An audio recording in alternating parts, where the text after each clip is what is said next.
আজকে আমরা সিজন 8 এর ড্রেসআপ চেঞ্জ করে একেবারে বট হয়ে যাব। তারপরে দেখবো আমাদেরকে নিয়ে কেউ খেলে নাকি বট ড্রেসআপ থাকার সত্ত্বেও। তো এদিকে আমরা অ্যাডাম ক্যারেক্টারকে বট বানিয়ে নিয়েছি, এবার শুধু ওয়ার্ল্ডে রিকোয়েস্ট দেওয়ার পালা। হ্যালো ভাই, হ্যালো, আমাকে নিয়ে একটা ম্যাচ খেলেন না। হ্যালো, দেখছিস এই বটের বাপটা, দেখছিস আইডিতে নাই কালেকশন নিয়ে এসেছে একটা বালার অ্যানিমেশন। আরে ভাই তুমি এরকম করে কথা বলতেছো কেন? কি তোদের মধ্যে বটের সাথে কি সুন্দর করে কথা বলা লাগবে নাকি খ্যা?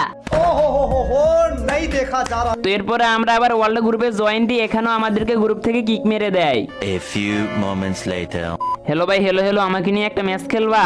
খেলমে একটা সত্ত্বে তুমি কালেকশন ভার্সেস করে আমার সাথে জিততে হবে। আচ্ছা ঠিক আছে, আমি রাজি, তুমি বান্ডিল দেখাও। আচ্ছা পারলে তুমি এই যে এই বান্ডিলটা দেখাও তো। আচ্ছা এই বান্ডিল, এই যে দেখো ভাইয়া তোমার এই বান্ডিলটা, এটা না? আচ্ছা পারলে তুমি এইবার এই বান্ডিলটা দেখাও তো। দেখো ভাইয়া তোমার এই বান্ডিলটা। ও মাই গড, আপনার কাছে সিজন 8 আছে? ও ভাই সাহেব শটগান ইবোগান ম্যাক্স। ও মাই গড ভাই প্লিজ আমার ফ্রেন্ড। ও ভাই সাহেব M10 ম্যাক্স। ভাই প্লিজ আমার ফ্রেন্ড রিকোয়েস্টটা ধরেন। ও ভাই সাহেব বিগ ফ্যান।